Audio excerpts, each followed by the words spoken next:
Welcome to this explainer. Have you ever actually wondered what goes on the second you close your eyes at night? We kind of tend to think of sleep as this big, continuous off switch, right? But the reality? It's completely different. Sleep is this highly organized, literally intensely active biological process. It's a dynamic journey your brain orchestrates every single night to rebuild your body and sharpen your mind. So today, we're going to decode that night and reveal the incredibly cool architecture of your sleep. Let's get into it. Okay, so let's dive right in by challenging a really common myth. We are constantly told that the ultimate goal is just logging a solid, unbroken 8-hour block of sleep. But is that time on the clock really the whole story? Well, not quite. As we're going to see in this explainer, the secret to actually feeling rested isn't just about the quantity of time, it's about the underlying structure of that time. It's about a fascinating concept known as sleep architecture. Section 1. The architecture of sleep, building the blueprint. If we were to map out this journey, a healthy adult basically constructs 4 to 6 of these full sleep cycles a night, with each one lasting about 90 to 120 minutes. It's like walking down a flight of stairs. You start awake and then systematically step down through your non-REM sleep stages, N1, N2, and N3. And then, right after hitting rock bottom, you climb all the way back up into REM sleep, reset, and start the whole loop over again. Now, if we break down the typical adult sleep stage percentages across the whole night, the distribution might actually surprise you. You'd probably expect deep sleep or dream sleep to hog the spotlight, right? But surprisingly, about half of your entire night is spent in just one stable stage, which is N2. Deep sleep, or N3, makes up about 20%. REM takes up roughly 25%, and that very first light stage, N1, is just a tiny 5% sliver of your night. Section 2. Drifting off, light sleep. Okay, so you know that feeling when you're just about to fall asleep and suddenly you feel like you're tripping on a curb or falling out of the sky and you just violently jerk awake? Yeah, that is called a hypnic jerk. Clinically, what's happening on an EEG monitor is that your brain's alert alpha activity is rapidly dropping off and slower theta activity is taking over. Your brain is essentially handing over the controls, and these sudden muscle contractions are just a completely normal, honestly, kind of funny quirk of that transition into N1. Moving on from that fleeting transition, we sink down into N2. Remember, this is where we spend nearly half of our entire night. Your heart rate slows, your temperature drops, and your brain deploys two really fascinating tools: sleep spindles, which are these rapid bursts of brain activity, and large sweeping waves called K-complexes. Think of them as your brain's active noise-canceling headphones. They are actively protecting your sleep by blocking out background noise and external stimuli so you don't wake up. Section 3. The deep rest. Once you finally hit N3, your brain is totally dominated by large, slow-rolling delta waves. This is your body's dedicated maintenance window. It handles critical physical recovery, tissue repair, and completely bolsters your immune system. Crucially, this is the exact moment your body secretes human growth hormone, making N3 entirely responsible for your muscle repair, metabolism regulation, and overall physical recovery. It's absolutely vital. Because N3 is so incredibly deep, it has what sleep specialists call a high arousal threshold. Basically, it is intensely difficult to wake someone up from this stage.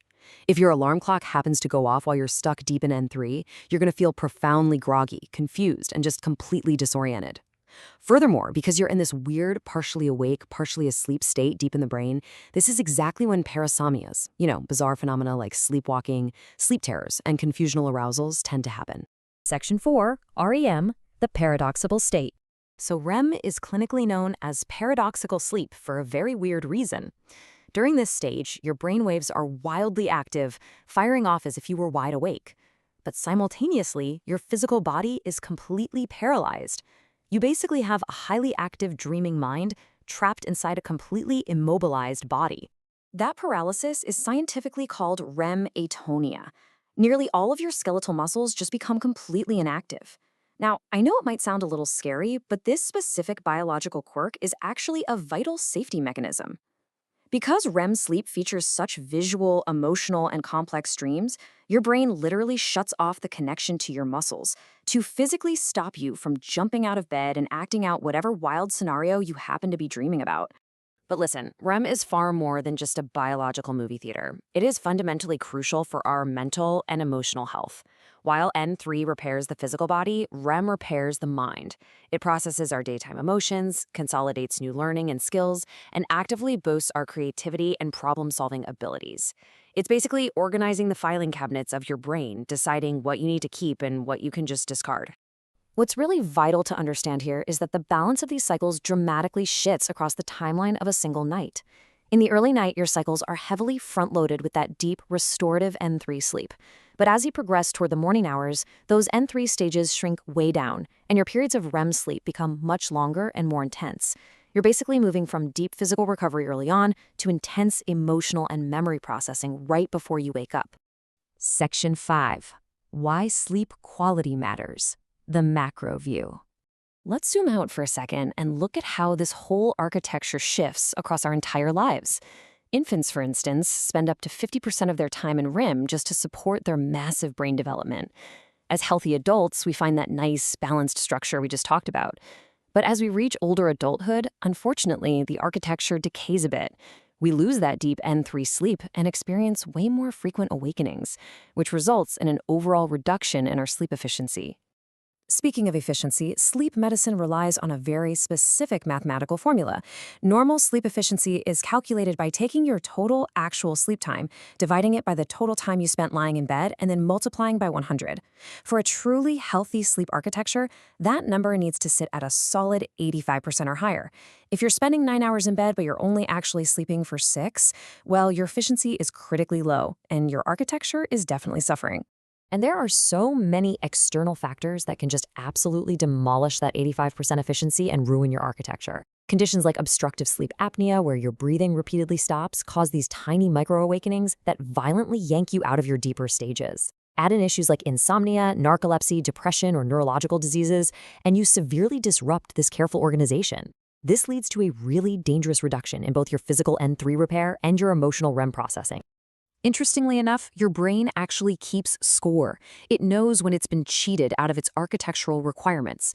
If you're sleep deprived, your brain initiates what is known as the rebound effect during your very next recovery sleep. It will actually alter its own architecture to force a massive increase in either deep N3 sleep or REM sleep.